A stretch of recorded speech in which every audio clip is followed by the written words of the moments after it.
Hello everyone. आज का हमारा टॉपिक है nutrition in animals. Last video में हमने पढ़ा न्यूट्रिशन इन प्लांट्स। ओके, तो हमने देखा कि प्लांट्स अपना खाना खुद बनाते हैं by the process of photosynthesis, तो इस वजह से प्लांट्स को बोला जाता है ऑटोट्रॉप्स। लेकिन एनिमल्स तो अपना खाना खुद नहीं बना सकते हैं, तो वो प्लांट्स पे डिपेंड करते हैं and derive their food from the plants, या तो डायरेक्टली या इनडायरेक्टली। और दैट्स द रीजन एनिमल्स को बोला जाता है हेटेरोट्रोप्स। तो जो फूड एनिमल्स खाते हैं प्लांट से जो उनको मिलता है, तो एनिमल्स वो फूड यूज करते हैं अपनी बॉडी में, क्योंकि उनको फूड से एनर्जी मिलती है और वो फूड वो यूज करते हैं to carry out different life processes for growth, for repair, और इस प्रोसेस को बोलते हैं न्यूट्रिशन। तो एनिमल न्यूट्रिशन में कुछ स्टेप्स इन्वॉल्व होते हैं एंड एनिमल्स अपना खाना सॉलिड ऑर्गेनिक फॉर्म में खाते हैं, सॉलिड फॉर्म में। तो इस फॉर्म ऑफ न्यूट्रिशन को बोलते हैं होलोजोइक न्यूट्रिशन। होलोजोइक न्यूट्रिशन को हम डिफाइन कर सकते हैं कि हम जो सॉलिड फूड खाते हैं by process of ingestion, okay, फिर वो डाइजेस्ट होता है हमारा फूड हमारी बॉडी में और फिर एब्जॉर्ब होता है। तो होलोजोइक न्यूट्रिशन में different stages are there, and they are ingestion, digestion, absorption, assimilation and egestion. We'll learn them one by one. What is ingestion? So ingestion एक प्रोसेस है जिसमें एक लिविंग ऑर्गेनिज्म अपनी बॉडी के अंदर फूड डालता है। So it's the intake of food only. So इस प्रोसेस को इंजेक्शन बोलते हैं। तो डिफरेंट एनिमल्स यूज करते हैं different methods to get food, और इसमें वो यूज करते हैं कुछ अपने स्पेशल ऑर्गन्स फूड को अपनी बॉडी के अंदर डालने के लिए। जैसे एक इंसान माउथ एंड हैंड्स यूज करता है, बीज और हमिंग बर्ड सक करते हैं नेक्टर ऑफ प्लांट्स। ये भी एक मोड ऑफ फीडिंग है। जो बेबीज हैं they suck mother's blood. Snakes like python जो है वो स्वालो करते हैं एनिमल्स को। ओके, तो डिफरेंट मोड्स ऑफ फीडिंग है, या स्क्रैपिंग, या briefing, chewing, capturing, swallowing and sucking. Okay, so second point is digestion. तो जो हमने फूड खाया अब वो हमारी बॉडी में सॉलिड फॉर्म में होता है, इट्स इन कॉम्प्लेक्स फॉर्म। तो प्रोसेस ऑफ डाइजेशन ये एक प्रोसेस है जिसमें फूड के छोटे छोटे हिस्से होते हैं।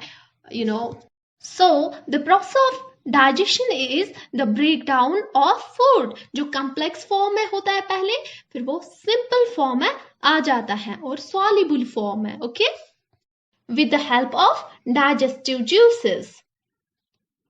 And the third process involved is absorption.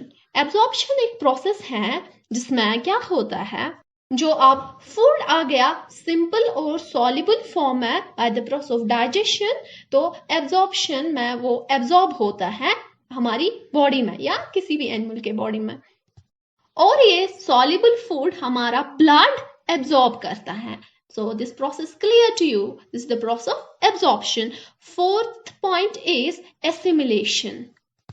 अब जो हमारी बॉडी ने एब्जॉर्ब किया फूड, तो उस फूड को जो अब सॉल्युबल फॉर्म से एब्जॉर्ब हो गया, तो अब वो फूड जो है वो हमारी बॉडी यूज करती है to produce energy. Energy is used for different life processes and for growth. Okay, so this is the process of assimilation. Last point we have egestion. Egestion जो है वो opposite है ingestion का. Ingestion में हम food को solid form में अंदर लेते हैं, लेकिन egestion में अपनी बॉडी से food को eliminate करते हैं। लेकिन ये कौन सा फूड होता है, waste material, undigested food. So the process जिसमें अनडाइजेस्टेड फूड हमारी बॉडी से निकल जाता है, this is the process of egestion. Okay, so these were the steps involved in animal nutrition. Okay, is it clear to you? So next topic we have nutrition in amoeba. हमारी body में millions trillions of cells होती है, लेकिन amoeba एक किस्म का living organism है जो सिर्फ एक ही सेल का बना है। ओके, ये कहाँ पाया जाता है? ये पाया जाता है पॉन्ड वाटर में। सो इसकी जो ये सेल है एक ही सेल का ये बना होता है। इसमें सेल मेम्ब्रेन भी होता है और एक राउंड और गहरा dense nucleus. Okay, and bubble shape के वैक्यूल्स इसके साइटोप्लाज्म में पाए जाते हैं। एमीबा जो है वो अपनी शेप को चेंज करता रहता है और अपनी पोजीशन को चेंज करता रहता है। मूवमेंट करने के लिए ये अपनी बॉडी को फिंगर्स जैसे प्रोजेक्शंस, फिंगर्स जैसी शेप्स बनाता है, जिसको बोलते हैं सीडोपोडिया या फॉल्स फीट, जिसकी वजह से मूव कर पाता है और फूड कैप्चर कर पाता है। तो अब इस सिंगल सेल्ड ऑर्गेनिज्म में न्यूट्रिशन कैसे होती है? जब अमीबा सेंस करता है कि उसका शिकार आ गया, ये फीड करता है खुद को कुछ डिफरेंट माइक्रो ऑर्गेनिजम्स। फूड को कैप्चर करने के लिए it pushes out finger like projections यानी सीडोपोडिया, और फूड को ये कैप्चर करता है और निगल लेता है। तो फूड ट्रैप हो जाता है इस बैग लाइक सेल में और इस फूड को बोलते हैं फूड वैक्यूल। तो इंजेक्शन इसमें हो गई। अब क्या होता है, डाइजेशन होनी बाकी है, तो कुछ डाइजेस्टिव ज्यूसेस क्रिएट होते हैं इस फूड वैक्यूल पे। तो ये फूड ब्रेक डाउन होता है सिंपल सब्सटेंसेस में। तो डाइजेशन के बाद ये एब्जॉर्ब होता है ये फूड साइटोप्लाज्म में through the process of absorption of food, और फिर एमीबा यूज कर पाता है फूड को through the process of assimilation. Food से एमीबा को भी एनर्जी मिलती है और इसको हेल्प करता है ग्रोथ में। ओके, और अनडाइजेस्टेड फूड ये अपनी बॉडी से बाहर छोड़ता है with the help of A temporary vacuole. कैसे? ये अपनी बॉडी को किसी भी पॉइंट से रप्चर करता है फूड को थ्रो करने के लिए, अनडाइजेस्टेड फूड को। So this was about nutrition in amoeba. Now we have another topic, nutrition in humans. So let's start.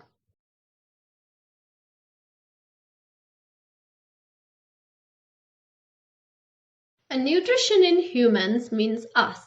हम इंसान ह्यूमंस हैं। हम जो फूड खाते हैं बाकी लिंक ऑर्गेनिजम्स की तरह, हमारा फूड हमारे अंदर डाइजेस्ट होता है और एब्जॉर्ब, एसिमिलेट, फिर इजेशन होती है। हमारी बॉडी में डाइजेशन के लिए वेल डेवलप्ड डाइजेस्टिव सिस्टम होता है, ठीक है। और ह्यूमन डाइजेस्टिव सिस्टम क्या करता है, कॉम्प्लेक्स फूड को जो सॉलिड ऑर्गेनिक फॉर्म में होता है उसको ब्रेक डाउन करता है सिंपल फॉर्म में, ठीक है, जो सॉल्युबल फॉर्म में आता है फिर, और हमारी बॉडी एब्जॉर्ब कर पाती है। तो हम क्या होता है, हम फूड खाते हैं थ्रू आवर माउथ, और माउथ से होकर ये पास होता है बाकी ऑर्गन्स में, हमारी बॉडी के बाकी ऑर्गन्स में, और सारे ये जो ऑर्गन्स हैं ये टुगेदर फॉर्म करते हैं एक फूड कनाल कॉल्ड एज एलिमेंट्री कनाल या डाइजेस्टिव ट्रैक्ट। ये जो अब एलिमेंट्री कनाल है, इसमें क्या क्या कौन कौन सा ऑर्गन आता है, एक तो mouth and mouth cavity, oesophagus, stomach, small intestine, large intestine, rectum and anus. और इसके साथ जो और ग्लैंड्स जुड़े होते हैं वो हैं salivary glands, liver and pancreas. और ये ग्लैंड्स स्क्रीट करते हैं डाइजेस्टिव जूसेस जो मदद करता है फूड को ब्रेक डाउन होने में कॉम्प्लेक्स से सिंपलर फॉर्म में। तो फूड हम अपनी बॉडी में थ्रू माउथ अंदर ले जाते हैं। The process of taking food into the body is called ingestion. Okay, so mouth, हमारी माउथ में teeth, tongue and salivary glands पाए जाते हैं, ठीक है। और फिर इसके अंदर लार्ज कैविटी यानी बकल कैविटी पाई जाती है। जो बकल कैविटी है it includes lips, teeth, tongue और इसके अलावा हमारा पूरा मुंह। And you know it's interesting to know कि डाइजेशन हमारी बॉडी में हमारी माउथ से ही स्टार्ट होती है। तो जो फूड हमने अपने माउथ के अंदर डाला उसको हम कट करते हैं, फिर च्यू करते हैं, और फिर ब्रेक डाउन होता है फूड का सिंपलर पीसेस में। कैसे? हमारे टीथ, हम टीथ अपने यूज करते हैं इसको च्यू करने के लिए। और हमारे जो सैलिवरी ग्लैंड्स है वो सिक्रीट करते हैं सलाइवा, उससे फूड सॉफ्ट शेप में आ जाता है ताकि हम इजिली उसको स्वालो कर सके, उसको निगल सके। सो टीथ, टीथ क्या है? ये हार्ड स्ट्रक्चर है जो हमारे माउथ में होते हैं और इन टीथ बंद होते हैं, रूटेड होते हैं अपने अपने अलग अलग सॉकेट में इन द गम। हम अपनी टंग से फील कर सकते हैं कि अलग अलग टीथ की अलग अलग शेप होती है। तो डिफरेंट जो हमारे दांत हैं इनका अलग अलग फंक्शन है और इनके फंक्शंस के बेस पे इनको भी क्लासिफाई किया गया है। वी हैव इंसिसर्स, इंसिसर्स जो आगे वाले दांत होते हैं ये हम कटिंग के लिए यूज करते हैं। इंसिसर्स ये फ्लैट होते हैं, शेप इनकी फ्लैट होती है। Canines, canines are tearing teeth, ये प्रेजेंट होते हैं इंसिसर्स के साइड्स में। ये थोड़ा नोकीले शेप के होते हैं, पॉइंटेड। ओके, तो they are only 2 in number, एक जॉ में सिर्फ 2 है। They help in tearing the food. Then we have premolars. Premolars are also known as grinding teeth. तो ये प्रेजेंट होते हैं नेक्स्ट टू कैनाइन। ये है हर किसी जॉ में 4 okay, 4 in number in each jaw. और ये ब्रॉड शेप के होते हैं और ऑलमोस्ट फ्लैट सरफेस इनकी होती है।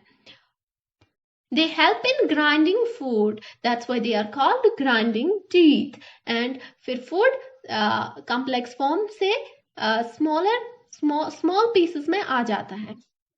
And fourth one are molar teeth. These are also called grinding teeth.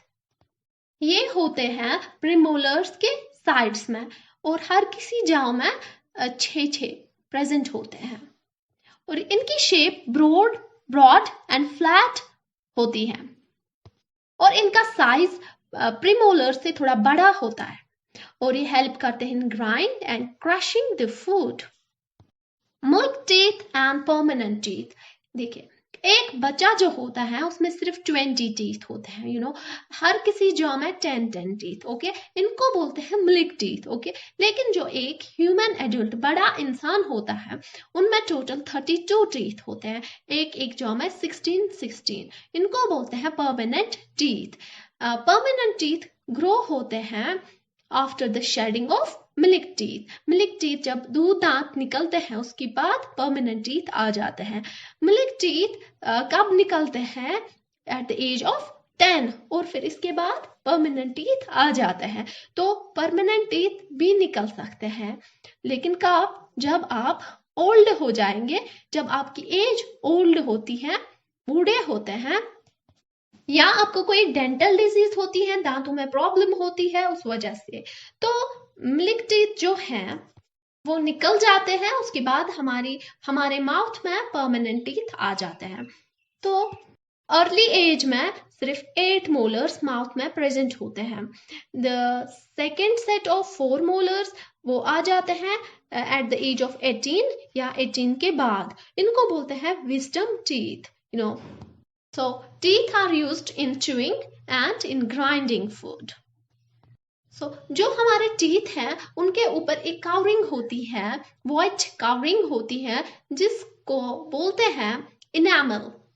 ये हार्डेस्ट सबस्टेंस हमारी बॉडी में पाया जाता है। इसमें होता है कैराटिन और कुछ मिनरल्स जैसे कि कैल्शियम और मैग्नीशियम। एंड हमारे माउथ में टंग प्रेजेंट होती है। टंग एक फ्लैशी मस्क्यूलर ऑर्गन है। ये बैक साइड से अटैच्ड होती है लेकिन आगे फ्रंट साइड से फ्री होती है, बंद नहीं होती है और ये हमें हेल्प करती है टू ईट द फूड और it helps us in pushing the food to our teeth और फूड को मिक्स करने में सलेवा के साथ और फिर स्वालो करने में ये हमारी हेल्प करती है। टंग के सरफेस पे प्रेजेंट होते हैं टेस्ट बड्स, तो हम अपनी टंग से टेस्ट कर पाते हैं। ठीक है, टेस्ट बड से हम टेस्ट कर सकते हैं, स्वीट्स और बिटर, सॉल्टी। तो ये लोकेटेड होते हैं in specific areas of the tongue as you see on your screen.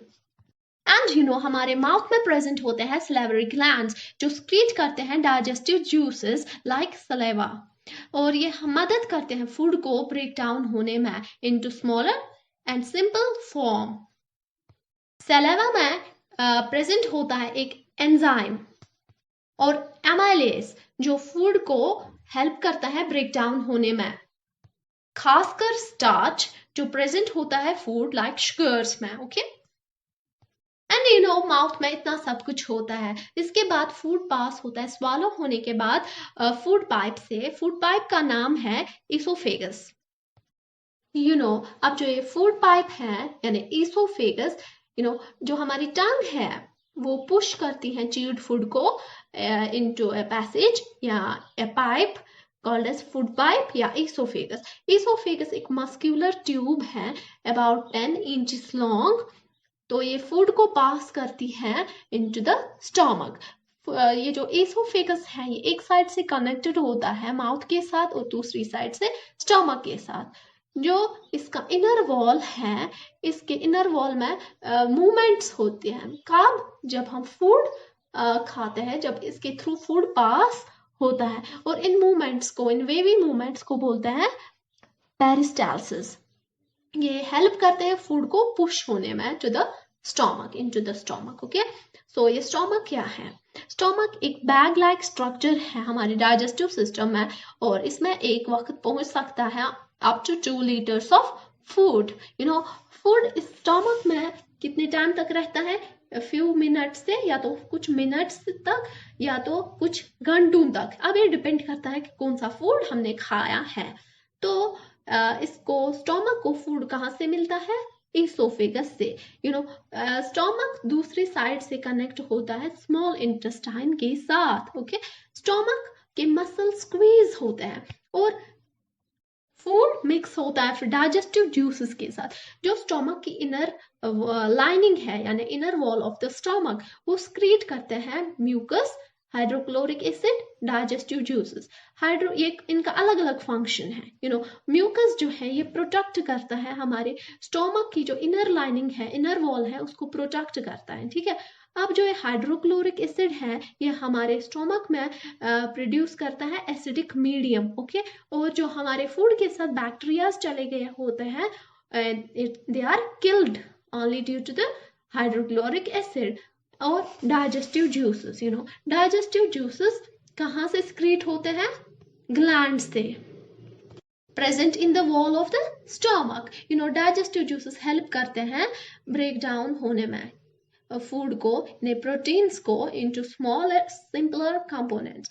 और फूड की डाइजेशन अब इतनी हो गई स्टमक में, इसके बाद फूड जाता है स्मॉल इंटेस्टाइन में। अब स्मॉल इंटेस्टाइन क्या है? ये long coiled tube like structure है और इसका साइज अबाउट 7.5 मीटर्स का होता है ये। ठीक है, इसके 3 पार्ट्स हैं, duodenum, jejunum and ileum. You know digestion जब फूड की होती है, जब फूड पास होता है स्मॉल इंटेस्टाइन से, वो खत्म होती है स्मॉल इंटेस्टाइन में ही।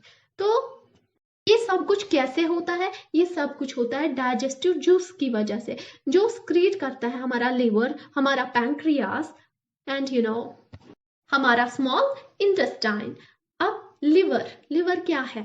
लिवर एक लार्जेस्ट ग्लैंड है हमारी बॉडी में। ये रेडिश ब्राउन कलर का होता है और कहाँ पे होता है? एब्डोमेन के अपर पार्ट में, on the right side. Okay, ये स्क्रीट करता है, मींस लिवर स्क्रीट करता है बाइल जूस, और ये स्टोर रहता है फिर एक सैक में जिसको गॉल ब्लेडर बोलते हैं। ठीक है, गॉल ब्लेडर में स्टोर रहता है बाइल जूस। तो बाइल जूस हेल्प करता है डाइजेशन ऑफ फैट्स में। ठीक है, जो फैट्स प्रेजेंट होता है हमारी फूड में, तो उसकी डाइजेशन में हेल्प करता है bile juice. And there is another gland, pancreas. Pancreas second largest gland है हमारी body में. First largest is liver and second largest gland present in our body is pancreas, तो ये कहाँ पे होता है, कहाँ पे हमारी बॉडी में? ये स्टोमक के पीछे होता है, ठीक है। पैंक्रियास क्रिएट करता है पैंक्रियाटिक जूस, जो हेल्प करता है डाइजेशन ऑफ फूड में, ठीक है। पैंक्रियास क्रिएट करते हैं एक हार्मोन जिसको बोलते हैं इंसुलिन, और इंसुलिन ये मेंटेन करता है हमारी बॉडी की जो शुगर लेवल होती है उसको मेंटेन करता है इंसुलिन। डायबिटिक पेशेंट्स को भी इंसुलिन किया जाता है, ठीक है। तो फूड पास होता है स्टोमक से टू द स्मॉल इंटेस्टाइन। तो अब ये पहले इंटेस्टाइन के एक पार्ट से दूसरे पार्ट से तीसरे पार्ट में चला जाता है। तो इंटेस्टाइन के लोअर पार्ट में डाइजेशन कंप्लीट हो जाती है, सारे किस्म के फूड की डाइजेशन कंप्लीट होती है। कार्बोहाइड्रेट्स ब्रेक डाउन होते हैं into simple sugars such as glucose. Fats की डाइजेशन जब होती है वो फैटी एसिड्स और ग्लाइसरॉल में पाया जाता है, और डाइजेशन से प्रोटीन्स का बनता है amino acid. So then we have absorption in small intestine. अब तो फूड की डाइजेशन हो गई कंप्लीट स्मॉल इंटेस्टाइन तक, अब फूड एब्जॉर्ब होगा हमारी बॉडी में, ठीक है। तो डाइजेस्टेड फूड पास होता है इनटू द ब्लड वेसल्स जो प्रेजेंट होती है इंटेस्टाइन के वॉल्स पे, और इस प्रोसेस को बोलते हैं एब्जॉर्प्शन। जो स्मॉल इंटेस्टाइन के इनर वॉल्स हैं उस पे प्रेजेंट होते हैं millions of finger like projections, छोटे छोटे प्रोजेक्शंस जिसको बोलते हैं विली, ठीक है। And it's singular is villous. जो ये विली है ये इंक्रीज करते हैं सरफेस एरिया ताकि ज्यादा फूड की ज्यादा से ज्यादा एब्जॉर्प्शन हो। जो हर एक विलस है इसमें नेटवर्क होती है of thin and small blood vessels, ठीक है, इसके सरफेस पे ही, क्लोज टू इट्स सरफेस। और डाइजेस्टेड फूड एब्जॉर्ब होता है by the surface of the villi consisting of blood vessels. इन ब्लड वेसल्स को बोला जाता है कैपिलरीज, और इन कैपिलरीज से फूड ट्रांसपोर्ट होता है through blood vessels to different organs of the body. ये जो एब्जॉर्ब्ड फूड है ये यूज होता है किसमें? To build complex substances such as proteins, जो हमारी बॉडी को बहुत जरूरत होता है, और इस प्रोसेस को बोला जाता है एसिमिलेशन। सेल्स में क्या होता है? Glucose with the help of oxygen break down होता है कार्बन डाइऑक्साइड और वाटर में, और इस रिएक्शन में एनर्जी रिलीज होती है। जो हमारा फूड जो हम खाते हैं वो सारा का सारा डाइजेस्ट नहीं होता है, सारा का सारा एब्जॉर्ब नहीं होता है। अब जो अनडाइजेस्टेड फूड रहता है यानी अनएब्जॉर्ब्ड फूड रहता है वो पास होता है स्मॉलर इंटेस्टाइन से लार्ज इंटेस्टाइन में। लार्ज इंटेस्टाइन इसकी लेंथ है about 1.5 meters, and is divided into parts caecum, colon and rectum. Large intestine absorb करता है water और ये help करता है in removing the undigested food. जो undigested food है यानी waste है, हमारी बॉडी से जो waste निकलता है उसको remove करता है, large intestine से ही वो remove होता है, ठीक है। तो लार्ज इंटेस्टाइन से लेकर वो रेक्टम में आ जाता है और and is stored here as semi solid faeces. जो हमारी बॉडी से वेस्ट मटेरियल निकलता है यानी फेशियल मैटर निकलता है वो पास होता है through an opening called the anus, और इस प्रोसेस को बोलते हैं इजेशन, जो हमारी बॉडी से वेस्ट मटेरियल आउट होता है। ठीक है। So that's all. Now we have completed the digestion in humans. Now let's talk about digestion in grass eating animals. Grass कौन खाता है? Cows, buffaloes और बाकी जो घास खाते हैं वो वाले animals, वो क्या करते हैं? वो chew करते रहते हैं continuously, okay? जब आप उनको देखोगे कि ये तो घास खा ही नहीं रहे हैं, ये कैसे क्या चबा रहे होते हैं, घास खाने वाले जानवर जो है वो जल्दी जल्दी खाते हैं और जल्दी जल्दी उसको चबाते हैं, च्यू करते हैं, और फूड उनका मिक्स होता है सलेवा के साथ और उसको जल्दी जल्दी वो स्वालो करते हैं, और उनका जो ये फूड है स्टोर रहता है एक पार्ट में, जो पार्ट उनके स्टोमक में प्रेजेंट होता है उस पार्ट को बोलते हैं रूमेन, ठीक है। और यहाँ पे फूड पार्शली डाइजेस्ट होता है, ठीक है। अब जो फूड की थोड़ी बहुत डाइजेशन हो गई इसको बोलते हैं कार्ड, ठीक है। तो ये काउस जो है चबा रहे होते हैं, it's known as cud chewing और रूमिनेशन, ठीक है।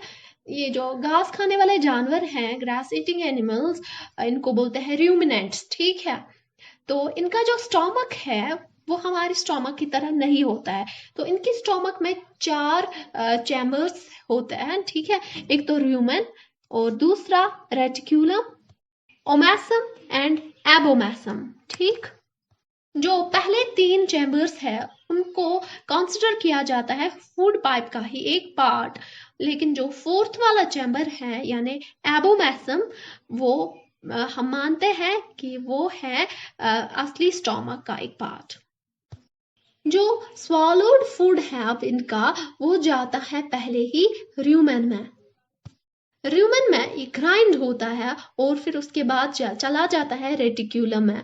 तो रेटिक्यूलम से ये वापस रिटर्न होता है टू द माउथ, और माउथ में जो वापस आता है इसको बोलते हैं कार्ड, ठीक है। फिर इसकी ये अच्छे से च्यू करते हैं और ये मिक्स होता है सलेवा के साथ। तो फिर इसके बाद वापस वाला हो जाता है सेकेंड टाइम एंड फिर डाइजेस्ट होता है फर्दर बाकी चैम्बर्स में, लेकिन जो लाइक ओमैसम एंड एबोमैसम। तो एबोमैसम में ये डाइजेस्ट होता है वैसे ही जैसे हमारे स्टोमक में फूड डाइजेस्ट होता है, और फाइनली ये सेंट होता है टू द स्मॉल इंटेस्टाइन जहाँ पे एब्जॉर्ब होता है और हम बॉडी, काऊ की बॉडी या बफलो की बॉडी को न्यूट्रिएंट्स मिलते हैं, यू नो। तो ये जो रूमिनेंट्स हैं इनके फूड में ज़्यादा सेल्यूलोज प्रेजेंट होता है, जिसकी वजह से इनका डाइजेस्टिव सिस्टम जो है उसमें कुछ स्पेशल एडाप्टिव फीचर्स होते हैं, ठीक है। जो स्टोमक के फर्स्ट 3 चैम्बर्स हैं उनमें सेल्यूलोज की फर्मेंटेशन होती है, तो और स्टैक लाइक स्ट्रक्चर यानी कैसियम पाया जाता है और at the junction of the small and large intestine, or it contains certain bacteria which digest cellulose present in the food. So with this we have completed our second chapter. I hope you have enjoyed, you have understood. Thank you for watching.